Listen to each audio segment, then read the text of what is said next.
Ini ada pertanyaan panjang banget Bu ya. Assalamualaikum warahmatullahi wabarakatuh. Saya juga terkena was-was. Pertama, was-was tentang Tuhan lain selain Allah. Yang kedua, was-was menghina Allah. Ketiga, was-was menghina Nabi Muhammad dan Islam. Keempat, was-was tentang janji nazar dan sumpah. Yang kelima, was-was tentang murtad, naudzubillah. Contoh, saya pengen titik-titik atau saya titik-titik ya. Dan juga was-was menanyakan sesuatu tentang Allah di dunia ini. Was-was mengatakan Tuhan lain selain Allah. Contohnya titik-titik Tuhanku gitu ya. Dan juga was-was mengatakan agama lain selain Islam. Jadi was-was setanisme, naudzubillah.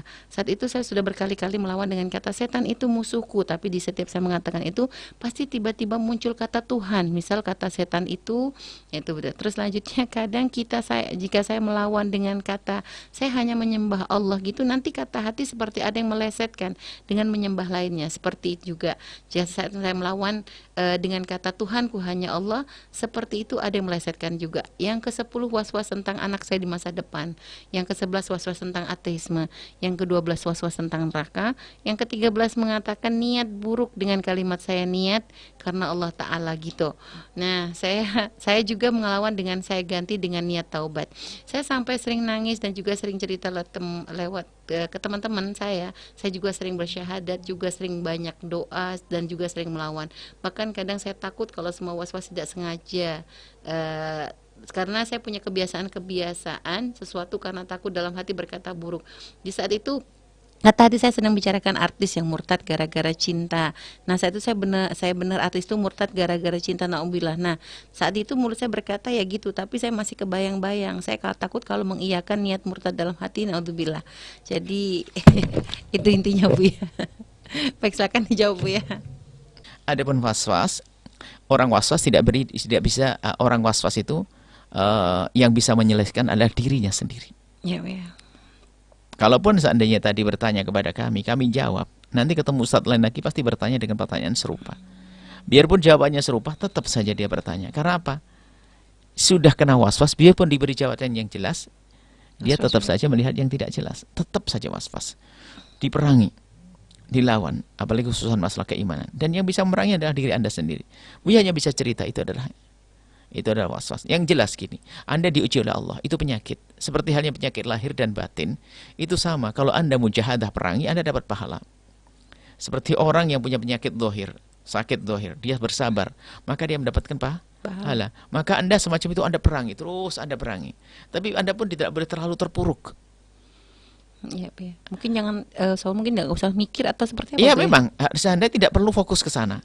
Ya, ya. Karena yang jelas sudah ada dalam hatinya. Juga ngikuti pikiran nggak jelas. Bahkan mungkin mau melangkah saja nanti bingung. Ini saya nyampe nggak melangkah. Mau makan nanti jangan ada racunnya. Mati hidup. Itu akan berkembang. Tidur sama suaminya, jangannya suami saya penjahat. Gara-gara kemarin lihat film, suami bunuh istri. Sama anak, jangan-jangan anak. Semuanya karena apa? Itu memang di dalam hatinya, orang lain nggak bisa mengobati. Yang mengobati dirinya sendiri setelah mohon kepada Allah. Maka lawan diri Anda sendiri. Dan jangan terlalu dituruti yang demikian itu. Baik. Tidak bisa dijawab satu demi satu karena memang kuncinya di situ. Anda perangi dan terus Anda perangi dan Anda dapat pahala. Anda tidak usah putus asa. Perangi, Allah Maha Tunggal, Allah Tuhanku, selesai.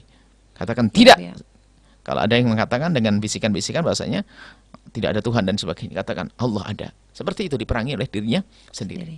Ya, dan memang dan jangan banyak bertanya. Kalau sudah dijawab oleh seseorang misalnya, Anda sudah bertanya barangkali. Sudah, jangan banyak tanya. Sebab ada orang punya was-was najis misalnya. Tanya orang sudah jelas, tanya lagi. Tanya lagi. Bahkan kadang tanya itu dengan bermacam-macam model. Ada yang tanya ya melalui WA dan sebagainya. Nomornya saja berbeda, tapi orangnya tetap itu. Hanya karena dia penasaran.